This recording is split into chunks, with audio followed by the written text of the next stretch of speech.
SSC 26 ব্যাচে বাচ্চা কাচ্চারা কেমিস্ট্রিতে এ প্লাস পাওয়া এখন সবচেয়ে সহজ। তোমাদের জন্য চ্যাপ্টারই আছে মাত্র 6টা, সেখান থেকে 7টা কোয়েশ্চেন থাকবে। সো তুমি যদি 3টা মানে চ্যাপ্টার ভালোভাবে করে যাও, এখান থেকে ইজিলি তুমি মানে হলো 4টা সিকিউ অ্যান্সার করতে পারবে। তবে রিস্ক এড়ানোর জন্য অ্যান্ড তুমি যদি সিকিউতে 40-এ 40 পাইতে চাও, তাহলে তোমার 4টা চ্যাপ্টার ভালোভাবে করলেই মোর দেন এনাফ রিস্ক এড়ানোর জন্য।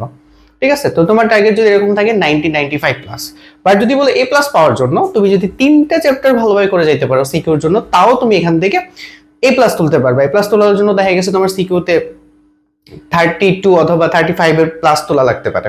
ঠিক আছে, আচ্ছা এইবার আসো যে এখান থেকে আমরা কোন 4টা চ্যাপ্টার এখান থেকে সিলেক্ট করব, বা আমি যদি ফুল মার্কস তুলতে চাই, 40-এ 40 পাইতে চাই, তাহলে কোন অধ্যায় থেকে অ্যান্সার করা আমার জন্য সহজ এন্ড এখান থেকে নাম্বার কাটতে পারবে না। ঠিক আছে, এন্ড কোন চ্যাপ্টারগুলো মিক্স করে দিতে পারে।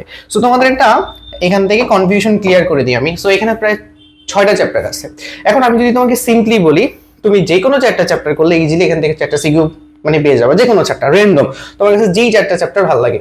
কারণ এবার যেহেতু মানে অধ্যায় কম, সো হয়তো বা তো মিক্স করে দিবে না, ইন্ডিভিজুয়াল কোয়েশ্চেন আসার পসিবিলিটি বেশি।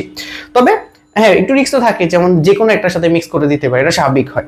এখন শুরু করি কোন চ্যাপ্টারগুলো মিক্স করে দিতে পারে। শুরু থেকে আসো।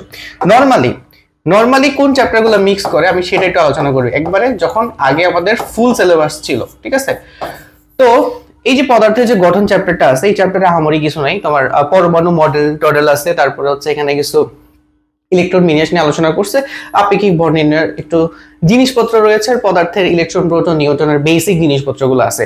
সো ম্যাক্সিমাম দেখা যায় যে এই চ্যাপ্টারের সাথে পর্যায় সারণী খুব ভালো একটা লিঙ্ক তৈরি করা যায়, কারণ পর্যায় সারণীতে সেই মৌলগুলো পরমাণু নিয়ে আলোচনা করছে, ইলেকট্রন বিন্যাস নিয়ে আলোচনা করছে। সো আগের বছরগুলোতে যেটা হইতো যে পদার্থের গঠনের সাথে পর্যায় সারণী খুব ভালো একটা মিক্স করতো, এন্ড এইগুলার বেসিকের সাথে অনেকগুলোকে মিক্স করা হয়, মানে অনেক চ্যাপ্টারে কখর সাথে অ্যাড করে দেওয়া হয়। বিশেষ করে আমি যদি চ্যাপ্টার 5 এর কথা বলি, তো প্রায় দেখা যায় তো যে 3টা চ্যাপ্টার বেসিক্যালি, 3টা বলতে বেসিক্যালি প্রথম 2টা চ্যাপ্টার অনেক বেশি মিক্স করে দিত। বাট এইবার যেহেতু তোমার চ্যাপ্টার সংখ্যাই কম, সো আশা করা যায় পদার্থের গঠন আর পর্যায় সারণী থেকে এটা আশা করতে পারো, বাট এটাকে আমি 50-50 বলবো, 100% বলতে পারবো না। এখান থেকে ইন্ডিভিজুয়াল কোশ্চেন হবে, আর নর্মালি আসলে আগের মতোই মিক্স করে কোশ্চেন দিতে পারে এখান থেকে। ঠিক আছে, যে এটা থেকে ধরো ক খ গ দিল, এটা থেকে ঘ নাম্বারটা অ্যাড করে দিল। তো আমি সবসময় সাজেস্ট করবো, কেউ যদি এই পদার্থের গঠন চ্যাপ্টারটা পড়ে যাও, অবভিয়াসলি এটার সাথে পর্যায় সারণীটাও পড়ে যাবে ভালোভাবে সিকিউর জন্য পড়া, মানে কি ক খ এর জন্য পড়া, গ ঘ এর জন্য পড়া। ঠিক আছে, তাইলে এখান থেকে দেখা গেছে 2টা কোশ্চেন যদি আসে, 2টা কোশ্চেন দেখা গেছে মিক্স করে দিতে পারে, চান্স এবার একটু কম মিক্স করে দেওয়ার। যদিও দেয় তাহলে তুমি এখান থেকে কমফোর্ট জোনে থাকবে। ঠিক আছে, আচ্ছা তাহলে এই চ্যাপ্টার পড়লে সাথে এই চ্যাপ্টারটা রাখবা। এন্ড আমরা জানি পর্যায় সারণী চ্যাপ্টারের মধ্যে কি কি আছে, তোমার পর্যায়ভিত্তিক ধর্ম, আয়নীকরণ শক্তি, ইলেকট্রন আসক্তি, তড়িৎ ঋণাত্মকতা, তারপর হচ্ছে পরমাণুর আকার, এগুলা ভাই প্রতি বছরই আসে। সো এগুলা পড়লে এখান তুমি কমন পেয়ে যাবা, এটা সিম্পল অ্যাজ দ্যাট। এখানে রাসায়নিক বন্ধন থেকে কি কি আছে, রাসায়নিক বন্ধন চ্যাপ্টারে একটু বেশি লিখতে হয়, আয়নিক বন্ধন, তারপর সমযোজী বন্ধন, ধাতব বন্ধন জিনিসগুলো আছে, তারপর পানির দ্রবণীয়তা ব্যাখ্যা, এই জিনিসগুলা এখান থেকে মানে আসে এই জিনিসগুলা। সো এখান থেকে প্রতি বছরই কোয়েশ্চেন রিপিট হয়, এবার আসবে। হ্যাঁ, সো তোমার যদি লিখতে ভালো লাগে অবভিয়াসলি এই চ্যাপ্টারটা চুজ করতে পারো। ঠিক আছে, আচ্ছা এটা বললাম, বাট আমি চুজ করার কথা বলি নাই। তো তুমি যদি 3 আর 4 পড়ো, অবভিয়াসলি মাথায় রাখবা তুমি 6 নাম্বারটা সাথে রাখবা, 6 নাম্বারটা সবসময় রাখবা। কেন? 6 নাম্বার হচ্ছে ম্যাথ, আর ম্যাথের সবচেয়ে ভালো সুবিধা হচ্ছে নাম্বার কাটা জায়গা, মানে তোমার হইলে ফুল মার্কস পাবে এখানে। সো মূলের ধারণা এবং রাসায়নিক গণনা, এই চ্যাপ্টারটাকে আমি কেন এমফাসাইজ করতেছি তার একটা কারণ আছে। হইতে পারে এই চ্যাপ্টার থেকে 2টা সিকিউ দিয়ে দিতে পারে, এটা পসিবিলিটি হাই। এমনকি তোমার যে চ্যাপ্টার 11 আছে না, এটা থেকেও 2টা সিকিউ দিয়ে দিতে পারে, অথবা আমি এটা অ্যাটলিস্ট বলা যায় এই 2টা চ্যাপ্টার মিলে 3টা সিকিউ দিবে, মানে আইদার হইতে পারে এটা থেকে 2টা সিকিউ, আইদার হইতে পারে এটা থেকে 2টা সিকিউ।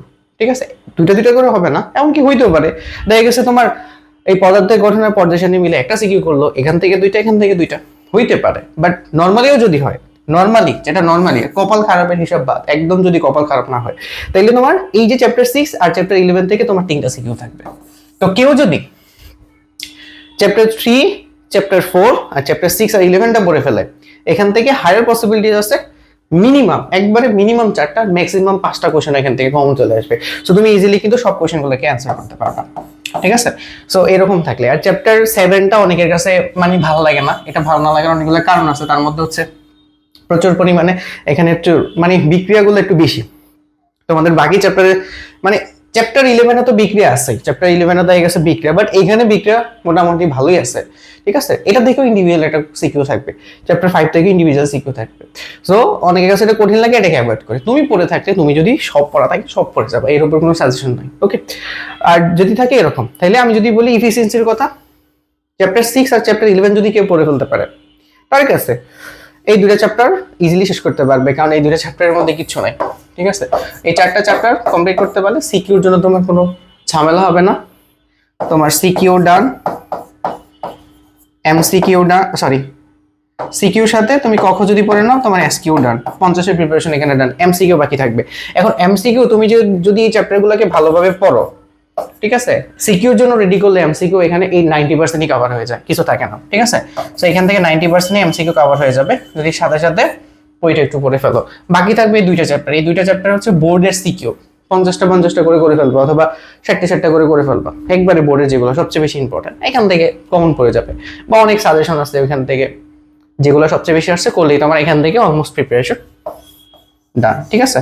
সো এইটাই ছিল। সো কেমিস্ট্রিতে তুমি যদি বলো যে তোমাদের কাছে এখনো 2 দিনের মতো সময় আছে, বা একদিনও যদি সময় থাকে, তুমি প্রপারলি টাইমটাকে ইউটিলাইজ করলে এখান থেকে ইজিলি এ প্লাস তোলা পসিবল। তোমার আগে যদি এরকম আসতো যে আমার 50-60 করে আসতেছে, তুমি 20 অ্যাক্সেলারেট করতে পারো যদি লাস্ট মোমেন্টে টাইমটাকে ইউটিলাইজ করতে পারো, ঠিক আছে।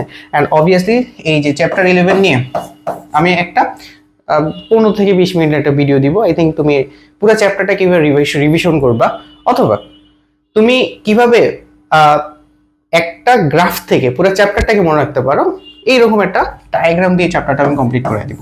এন্ড এই চ্যাপ্টারটা সবচেয়ে সহজ এখানকার, কারণ এখান থেকে যে সিকিউগুলো আসে ওখানে অত বেশি লিখতে হয় না, ঠিক আছে।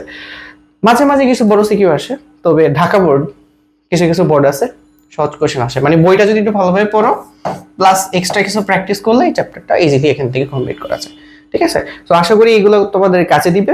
আই থিঙ্ক কোনো কিছু জানার থাকলে অবভিয়াসলি জানাবো।